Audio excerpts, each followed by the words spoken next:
Maaga pa Pasko ang naghihintay sa mananalo sa Season 2 ng Kapuso Big Time Panalo.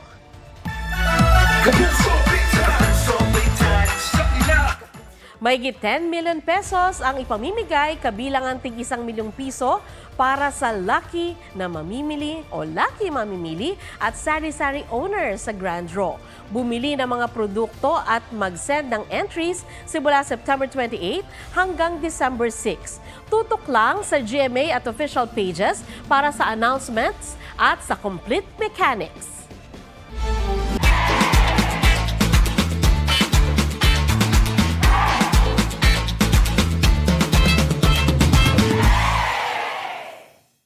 Huwag magpahuli sa mga balitang dapat ninyong malaman. Mag-subscribe sa GMA Integrated News sa YouTube. Sa mga kapuso abroad, subaybayan nyo kami sa GMA Pinoy TV at sa www.gmanews.tv.